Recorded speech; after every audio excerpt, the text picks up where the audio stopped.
जय श्री श्याम दोस्तों। आज अपन चर्चाएं करने वाले हैं दोस्तों पशु परिचर का जो सिलेबस है उसमें ज्योग्राफी अपन भूगोल के सिलेबस की चर्चाएं करने वाले हैं दोस्तों। सबसे पहले वीडियो से देखने से सबसे पहले आपको 5 मिनट का टाइम निकालना है दोस्तों, क्योंकि सिलेबस सबसे इंपॉर्टेंट है। तैयारी बहुत सारे बच्चे कर रहे हैं, पर आपको पता होना चाहिए कि बिना सिलेबस के भी काफी बच्चे पढ़ रहे हैं।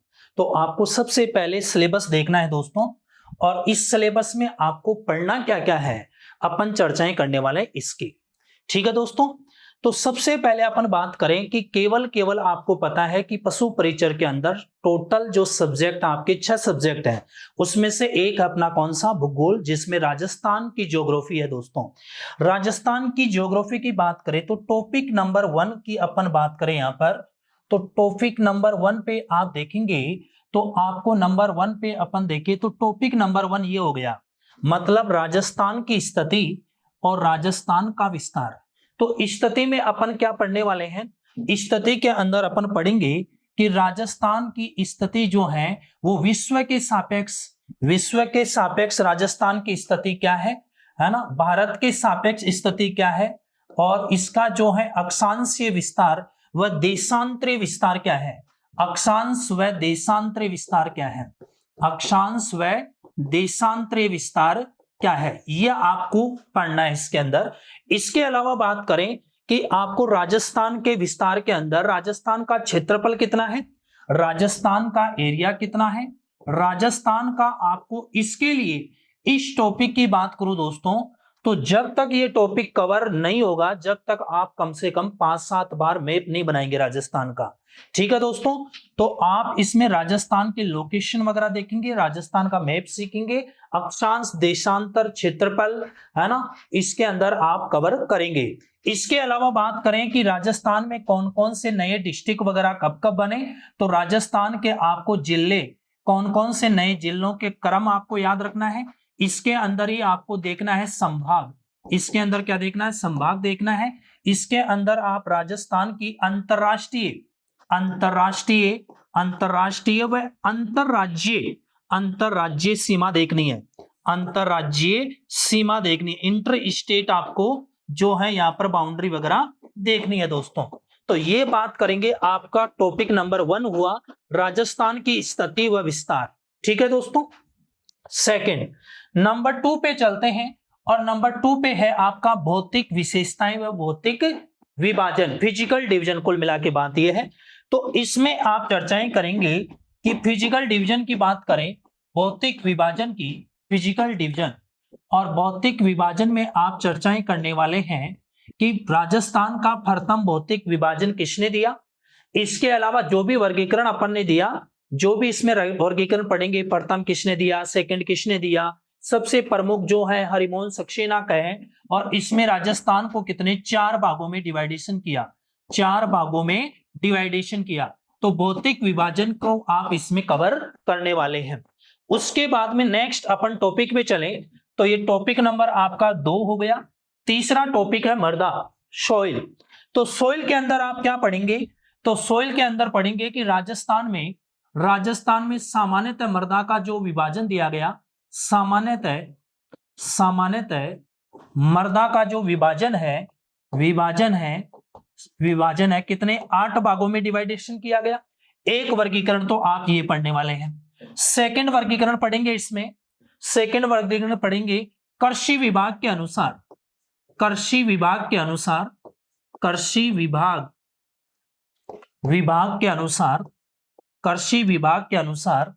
अनुसार मिट्टियों को, मृदा को 14 भागों में बांटा गया है। कितने भागों में, 14 भागों में। एक डिवाइडेशन आपको यह पढ़ना है। इसके अलावा तीसरा वर्गीकरण इसमें पढ़ने वाले हैं, मृदा का वर्गीकरण। इसमें एक वर्गीकरण आप पढ़ेंगे, कौन सा, इसमें पढ़ेंगे यूएसए के द्वारा, संयुक्त राज्य अमेरिका के द्वारा कृषि वैज्ञानिकों ने 1975 में वर्गीकरण वर्गीकरण जिसमें मृदा को 5 भागों में बांटा। मृदा के जो प्रकार बताए वो 5 प्रकार बताए, जो कि एग्जाम की दृष्टि से बहुत ही इंपॉर्टेंट है, वेरी इंपॉर्टेंट है, ये सबसे इंपॉर्टेंट ये वर्गीकरण है, बार बार एग्जाम में पूछा जाता है। तो मृदा के कितने वर्गीकरण पढ़ेंगे, इसमें 3 वर्गीकरण पढ़ेंगे। ठीक है, नेक्स्ट आगे चलते हैं। तो ये टॉपिक नंबर आपका कौन सा हो गया, तीसरा। नेक्स्ट आगे चलते हैं, प्राकृतिक वनस्पति वन संरक्षण। प्राकृतिक वनस्पति व वन संरक्षण की अपन चर्चाएं करें तो इसमें टॉपिक नंबर 4 के अंदर, तो इसमें एक तो आप पढ़ेंगे वनों के अंदर, एक तो वन रिपोर्ट पढ़ेंगे। वन रिपोर्ट क्या पढ़ेंगे, वन रिपोर्ट पढ़ने वाले हैं। और वन रिपोर्ट की अपन बात करें तो वन रिपोर्ट कौन सी, 17वीं वन रिपोर्ट पढ़ेंगे। 17वीं वन रिपोर्ट पढ़ेंगे। इसके अलावा राजस्थान में वनों के प्रकार, वनों के प्रकार, वनों के प्रकार की बात करें, वनों की प्रकार, और वनों के प्रकार हैं कितने, 5 प्रकार के। तो ये 5 प्रकार के आप यहां पर वन पढ़ने वाले हैं। इसके अलावा अपन देखें, इसके अलावा देखो और क्या है, प्राकृतिक वनस्पति व वन संरक्षण, वन संरक्षण। इसके अलावा अपन बात करें कि राजस्थान में और कौन कौन सी प्रकार की वनस्पति पाई जाती है, जैसे कि सेवण घास है तो इसका वानस्पतिक नाम क्या है, रोइड है इसका वानस्पतिक नाम क्या है, इसी प्रकार से खेजड़ी का वानस्पतिक नाम क्या है। ठीक है, इसके अलावा आप देखेंगे इसी के अंदर कंजर्वेशन क्षेत्र, वन संरक्षित, वन संरक्षित, संरक्षित क्षेत्र, संरक्षित क्षेत्र, जो कि वर्तमान में राजस्थान में 36 है। कितने हैं, 36 है। तो इसकी आप चर्चाएं यहां पर करने वाले हैं। तो ये हो गया अपना टॉपिक कौन सा, टॉपिक नंबर अपना हो गया कौन सा, 4। ठीक है, उसके बाद में आगे चलते हैं। तो टॉपिक नंबर 5 हो गया अपना कौन सा, क्लाइमेट, जलवायु की अपन बात करें। और जलवायु की अपन बात करें तो जलवायु के अंदर आप पढ़ने वाले हैं कि जलवायु होती क्या है। सबसे पहले जलवायु कहते किसे हैं, तो आप इसमें पढ़ेंगे परिभाषा। इसके अलावा आप पढ़ेंगे कि जलवायु को प्रभावित करने वाले कारक, प्रभावित करने वाले कारक, प्रभावित करने वाले कारक, कौन कौन से फैक्टर जलवायु को प्रभावित करते हैं। राजस्थान की जलवायु किस प्रकार की है, राजस्थान की जलवायु, राजस्थान की जलवायु, जलवायु किस प्रकार की है, राजस्थान की जलवायु का प्रकार। इसके अलावा पढ़ेंगे इसी के अंदर आप मानसून, इसी के अलावा इसी में पढ़ने वाले मानसून की वर्षा राजस्थान में किस प्रकार से होती है, वो क्लाइमेट का हिस्सा है। इसके अलावा आप जलवायु वर्गीकरण में पढ़ेंगे कोपेन का वर्गीकरण, कोपेन का वर्गीकरण इसी में पढ़ेंगे, कोपेन का वर्गीकरण पढ़ेंगे, इसमें कोपेन का वर्गीकरण पढ़ेंगे। तो इसमें आप जो वर्गीकरण पढ़ने वाले हैं, तो मैं बात करूं जलवायु के वर्गीकरण की, तो ये आपको सारे वर्गीकरण देखने हैं। जलवायु के वर्गीकरण की चर्चा करूं तो इसमें एक तो आपको देखना है यहां पर मौसम विभाग के द्वारा, भारतीय मौसम विभाग के द्वारा जो दिया गया वर्गीकरण। सेकंड आपको देखना है कोपेन का वर्गीकरण, हर एग्जाम में क्वेश्चन आता है, वेरी इंपॉर्टेंट, वेरी इंपॉर्टेंट ये पार्ट है, वेरी इंपॉर्टेंट ये जो है कोपेन का वर्गीकरण है। इसके अलावा आप देखेंगे तो यहां पर आपको दिखाई देगा थॉर्नवेट, थॉर्नवेट का वर्गीकरण देखेंगे। और इसके अलावा आप देखेंगे कौन सा, टिवार्था, टिवार्था का वर्गीकरण, टिवार्था का वर्गीकरण। ठीक है, तो ये आपका जलवायु वाला पोर्शन हो जाएगा। आगे अपन देखते हैं, तो ये अपना कौन सा टॉपिक नंबर 5 हो गया। फिर उसके बाद में 6 नंबर पे चलते हैं अपन, जल संसाधन। इस जल संसाधन की मैं बात करूं, जल संसाधन की बात करें तो जल संसाधन प्लस इसके अलावा अपन देखें, देखो यहां पर जल संसाधन, इसी जल संसाधन का हिस्सा है आपका अफवाह तंत्र, अफवाह तंत्र व झील। ठीक है, ये सारे के सारे वाटर रिसोर्स में आते हैं जल संसाधन में। तो कुल मिलाकर ये 5वां टॉपिक ही हुआ आपका। तो इसमें आप पढ़ेंगे, इसके अंदर आप चर्चा करने वाले हैं कि अफवाह तंत्र का मतलब हो गया कि राजस्थान की आप नदियां पढ़ेंगे, राजस्थान की नदियां पढ़ेंगे, कौन कौन सी नदियां हैं इनको। राजस्थान में नदियों को 3 प्रकार, अरब सागर में गिरने वाली, ठीक है, बंगाल की खाड़ी में गिरने वाली और आंतरिक प्रवाह की नदियां। तो नदियों के प्रकार आप पढ़ेंगे, इसमें कौन कौन सी नदियां हैं उन नदियों को आप डिटेल में जानेंगे। फिर उसके बाद में आगे चलते हैं झील। तो आपको पता है कि झील 2 प्रकार की, एक तो खारे पानी की झील और मीठे पानी की झीलें, आप इसको में पढ़ना है। ठीक है, इसके अलावा आप देखते हैं कि राष्ट्रीय झील संरक्षण परियोजना के तहत राजस्थान की कौन कौन सी झीलें हैं, तो वो सारे के सारे आप इसमें देख लेंगे। फिर उसके बाद में आगे चलें अपन 6 पे, आपका जो है सिलेबस का पॉइंट नंबर 6, इसमें प्रमुख सिंचाई परियोजनाएं हैं।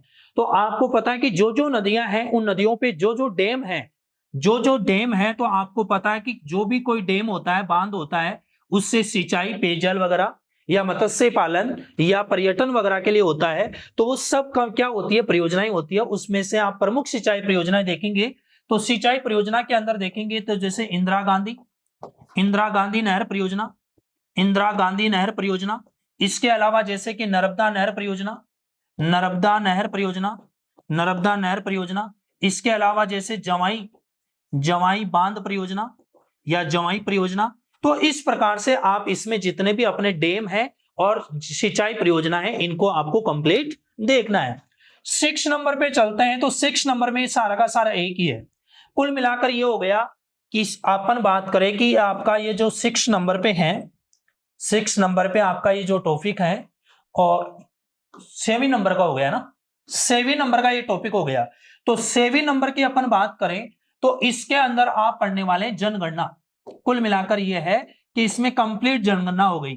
तो जनगणना का हिस्सा ये देखो आप, जनगणना के अंदर जनसंख्या का आकार, राजस्थान की जनसंख्या कितनी है, जनसंख्या वृद्धि दर राजस्थान की कुल कितनी रही, सबसे ज्यादा कौन से डिस्ट्रिक्ट में रही, सबसे कम कहां पर रही, जनसंख्या वितरण, जनसंख्या वितरण मतलब सर्वाधिक डेंसिटी कहां पर है, सबसे कम कहां पर है, लिंगानुपात, सेक्स रेशो, यहाँ पर राजस्थान का कुल लिंगानुपात कितना है, महिलाओं का लिंगानुपात कितना है ना।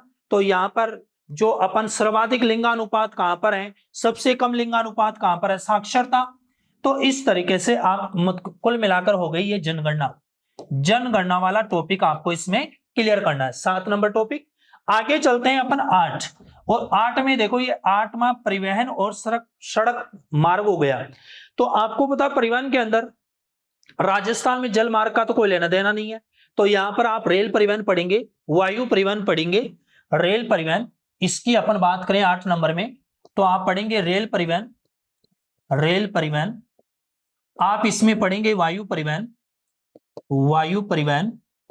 इसमें आप पढ़ेंगे कौन सा, सड़क परिवहन, सड़क परिवहन। जिसमें अपन मेजर बात करेंगे क्या, राष्ट्रीय राजमार्ग की, राष्ट्रीय राजमार्ग की, राष्ट्रीय राजमार्ग की। राजस्थान का सबसे बड़ा राष्ट्रीय राजमार्ग कौन सा है, सबसे छोटा राष्ट्रीय राजमार्ग कौन सा है, सबसे बिजी राष्ट्रीय राजमार्ग कौन सा है, सर्वाधिक डिस्ट्रिक्टों से कौन सा राष्ट्रीय राजमार्ग गुजरता है, सबसे कम कौन सा राष्ट्रीय राजमार्ग गुजरता है। तो ये अपन नवीनतम आंकड़े इसके पढ़ने वाले हैं। तो इस प्रकार से आप यहां पर चर्चाएं करेंगे दोस्तों, ठीक है। तो इस प्रकार से आप बिल्कुल सिलेबस को पहले देखेंगे और उसके बाद में सिस्टमैटिक आपको स्टडी करनी है दोस्तों। अब बात यह आती है कि मैं ज्यादातर बच्चों को देखता हूं कि उनको सिलेबस का ज्ञान नहीं होता, केवल पढ़ते रहते हैं। इसका मतलब ये हो गया दोस्तों, क्योंकि यदि मैं कहूं किसी बच्चे को सिलेक्शन लेना है तो सबसे पहले उसको सिलेबस याद होना चाहिए। सबसे पहले उसको क्या याद होना चाहिए, सिलेबस याद होना चाहिए। और जिस बच्चे को सिलेबस याद हो गया, मैं कह सकता हूं कि 50% कोर्स तो यहीं पर हो गया उसका। क्योंकि आपको ये बिल्कुल ये पता होना चाहिए कि राजस्थान की स्थिति विस्तार है, भौतिक विभाजन है, इसके अंदर मृदा है, मृदा कितनी प्रकार की, तीन वर्गीकरण मेरे को इसमें पढ़ने हैं, ठीक है। फिर उसके बाद में वनस्पति में मेरे को क्या पढ़ना है, जलवायु के अंदर मौसम विभाग के अनुसार कोपेन का, तीव्रता का, थॉर्नवेट का, ये बिल्कुल आपके माइंड में होना चाहिए।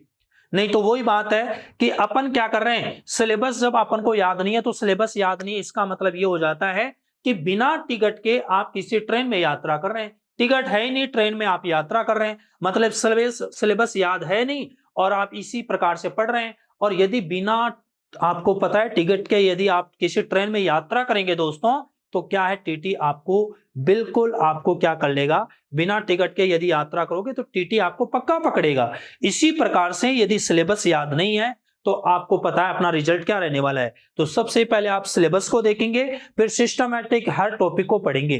पर अपने जो मिशन ज्ञान के चैनल पे आपको हम यहाँ पर हर टॉपिक वाइज कंप्लीटली आपको ऑब्जेक्टिव क्वेश्चन एवरीडे हम करवाने वाले हैं, ठीक है। तो एवरीडे अपनी क्लास रहेगी यहाँ पर 7 से 8, इवनिंग में 7 से 8 क्लास रहेगी, जिसमें अपन ऑब्जेक्टिव क्वेश्चन की सीरीज लेके आ रहे हैं दोस्तों, ठीक है। तो बिल्कुल आप टॉपिक को पढ़ेंगे, फिर खुद यहाँ पर आप जो है लाइव क्लास के अंदर एनालिसिस करेंगे कि मेरे को कितना क्या याद है दोस्तों।